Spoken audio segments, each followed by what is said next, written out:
Чаму Лукашенко пагражае сваім чыноўнікам і ў чым сутнасць так званай малочнай справы? Якую інфармацыю пачалі хаваць улады і што урачыста адкрылі ў беларускай сталіцы? Вітаем, сябры! Гэта наша Ніва і зараз мы ўсё вам раскажам. Сёння ў Лукашэнкі прайшла вялікая нарада па пасажырскіх перавозках. На ёй, акрамя чыноўнікаў, прысутнічалі і сілавікі, у тым ліку кіраўнік КДБ Церцель і міністр унутраных спраў Кубракоў. Адпаведна, і гаварыў Лукашенка не толькі пра таксі, але і пра гучныя затрыманні сваіх жа падначаленых. Але аба ўсім па парадку. Спачатку гаварылі пра перавозкі. Тут маюцца на ўвазе таксі і маршруткі. Асноўная думка такая, што ў гэтай сферы шмат нелегалаў, якія і правілы бяспекі парушаюць, і грошы хаваюць. Таму індустрыю чакаюць змены. Указ Лукашэнкі ўжо падрыхтаваны. Усім фірмам-дыспетчарам загадаюць перайсці пад беларускую юрысдыкцыю. Калі вы замаўляеце таксі з тэлефона, той жа Яндекс ці Uber, інфармацыйныя сістэмы гэтых праграм часта знаходзяцца за мяжой. Адпаведна, інфармацыя пра паездкі і кліентаў таксама захоўваецца на замежных серверах. А гэта, лічаць чыноўнікі, пагражае нацыянальнай бяспецы. Пасля новага указа інфармацыйныя сістэмы будуць абавязаныя знаходзіцца толькі ў Беларусі, а беларускія ўлады і сілавікі атрымаюць поўны доступ да любой ім патрэбнай інфармацыі пра паездкі. Ад таксі Лукашенко перайшоў да карупцыі і пагроз сваім чыноўнікам. Ён пацвердзіў, што нядаўна сапраўды прайшлі масавыя затрыманні дырэктараў малочных заводаў. Сілавікі займаліся справай аж 2 гады.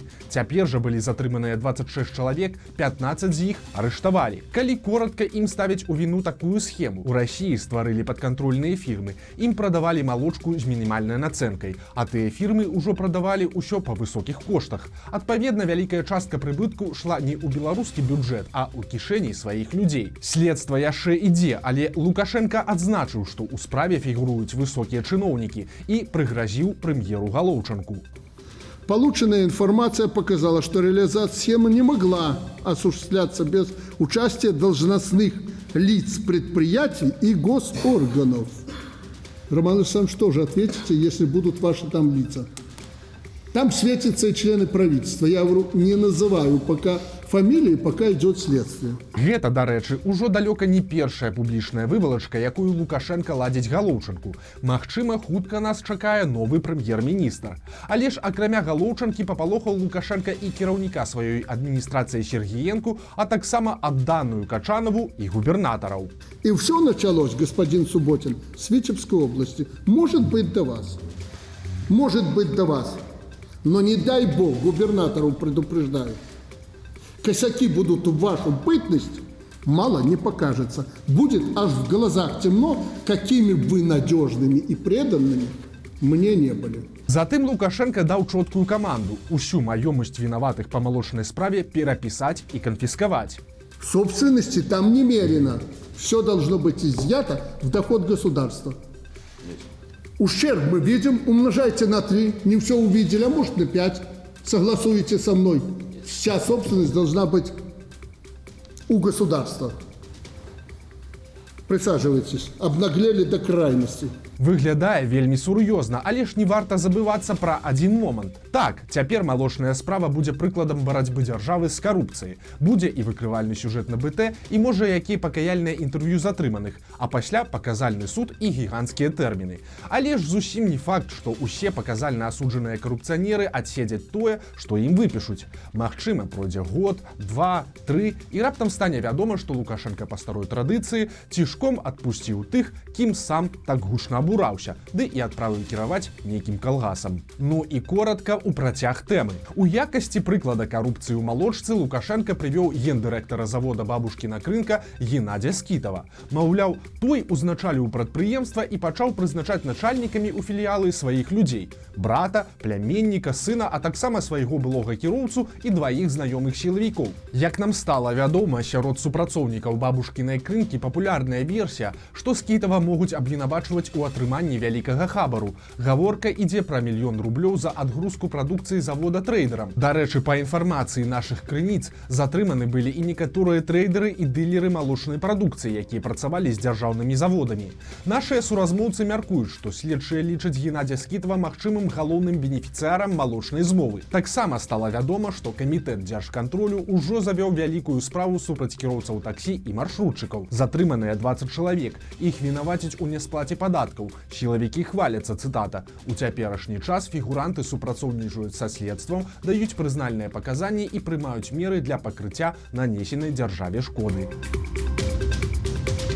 Калі ёсць праблемы, то галоўнае пра іх маўчаць. Выглядае, што такой логікай кіруюцца ўлады. Апошнімі гадамі ў Беларусі адчуваецца недахоп медыкаў. Гэта прызнае нават сам Лукашенка і яго чыноўнікі. Прычыны тут відавочныя: малыя заробкі дактароў, палітычныя рэпрэсіі і вайна. Шмат хто з медыкаў з'язджае ў тую ж Польшу. Адно з рашэнняў, якія прыдумалі ўлады, гэта павышэнне медыкам тэрмінаў адпрацоўкі і коштаў кампенсацыі. Другое рашэнне – не казаць народу пра глыбіню праблемы. Цяпер камітэт па працы і сацабароне пры Мінгарвыканкаме проста перастаў публікаваць дакладныя лічбы статыстыкі, колькі і якіх работнікаў не хапае. Дарэчы, гэта ўжо звыклы прыём для барацьбы з нязручнай інфармацыяй. Пасля пандэміі каронавіруса Белстат перастаў публікаваць звесткі пра смяротнасць і нават пра колькасць пенсіянераў, якія сталі галоўнымі ахвярамі хваробы. Пазней засакрэцілі лічбы нараджальнасці, колькасць з'ехаўшых айцішнікаў і шмат што яшчэ. Цяпер паціху пачынаюць хаваць інфармацыю і пра дэфіцыт кадраў. Загадкавая гісторыя адбылася з беларусам у Бельгіі. У невялікім гарадку на ўсходзе краіны жыў 33гадовы беларус. Увечары мужчына проста курыў на ганку свайго дома, калі да яго звярнуўся незнаёмы мінак.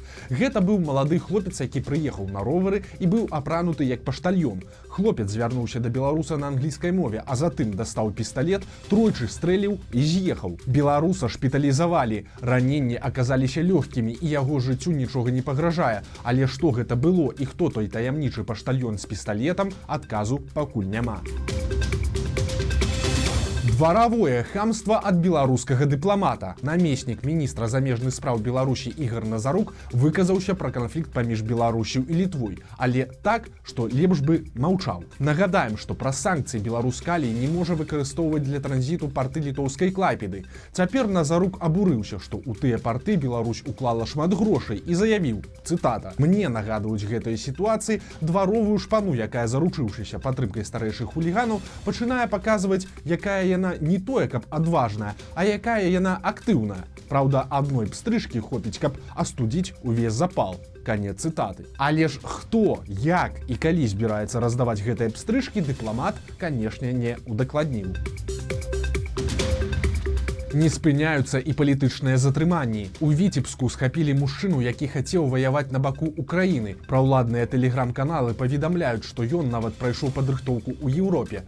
Па якім артыкуле абвінавачваюць мужчыну, не кажуць, але сілавікі сцвярджаюць, што яму пагражае да 7 гадоў пазбаўлення волі. А жыхара Брэста затрымалі за ўдзел у акцыі пратэсту яшчэ 3гадовай даўніны. На пакаяльным відэа мужчына кажа, што быў затрыманы за ўдзел у мітынгах 10 жніўня 2020 года, дзе ён бегаў з палкай па праезнай частцы і махаў ёй. Падобна, што яму цяпер пагражае крыміналка і да 4 гадоў калоніі.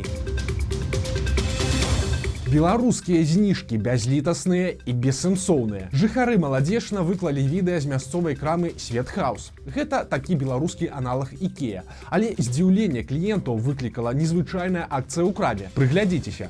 Фотарамка за 8 рублёў каштуе на акцыі тыя ж 8 рублёў. Рамка за 4 рублі 6 копеек таксама каштуе столькі ж. Але лепшыя зніжкі на фотарамку коштам у 24 рублі. Са зніжкай выйшла не менш, а больш, аж 30 рублёў.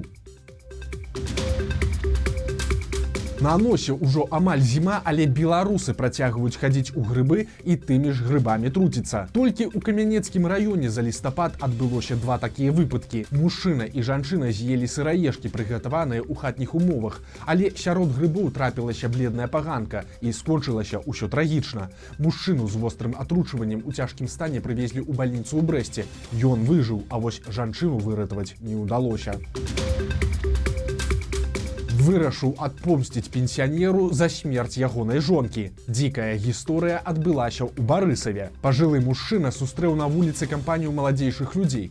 Разам яны выпілі, а затым пенсіянер паклікаў усіх да сябе. Там, само сабою, яны працягнулі піць. Падчас гэтага пенсіянер прызнаўся, што раней быў судзімы за забойства сваёй жонкі, і гэта абурыла аднаго з гасцей. Ён схапіў нож і са словамі «Адчуй тое, што адчувала твая жонка», ударыў гаспадара хаты ножом у грудзі. Пенсіянер памёр памёр на месцы, а яго госці хуценька сышлі. Прычым жанчыны, якія выпівалі разам з усімі і ўсё бачылі, не сталі званіць ані ў хуткую, ані ў міліцыю. У выніку цела пенсіянера ранкам знайшоў яго знаёмы. Забойцу аператыўна адшукалі. Цяпер ён пад вартай і яму пагражае ад 6 до 15 гадоў зняволення. Чаго не хапае беларускай сталіцы? Расійскага князя. Сёння ў Мінску адкрылі помнік Александру Неўскаму і паставілі яго, як і планавалася, каля расійскага пасольства. На адкрыццё сагналі моладзь, прыйшлі і чыноўнікі. Намеснік старшыні Мінгарвыканкама Артём Цуран назваў помнік месцам прыцягнення гараджан і гасцей сталіцы, а таксама данінай павагі братам-расіянам. На цырымоніі адкрыцця таксама былі заўважныя гісторык Ігор Марзалюк, памочнік Лукашэнкі па Мінску Барсукоў, а асвячаў скульптуру кіраўнік беларускай праваслаўнай царквы мітрапаліт Веньямін. Ну і на развітанне сумнае, але вельмі кранальнае відэа. У Польшчы непадалёк ад беларускай мяжы двое зуброў хадзілі проста пасярод вёскі, але праз яе ехаў вайсковы грузавік, які не змог аб'ехаць жывёлаў і збіў адну з іх.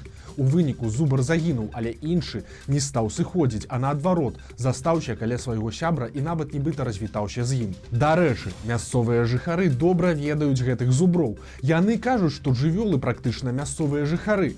Той, які выжыў, мае мянушку парадак. Гэта малады 5гадовы самец. Вось такія навіны аўторка. Падпісывайцеся на канал, стаўце лайкі альбо дызлайкі і выказвайце свае заўвагі ў каментарах. І, канешне, чытайце нашу Ніву, глядзіце нашу Ніву і любіце Беларусь. Да сустрэчы заўтра.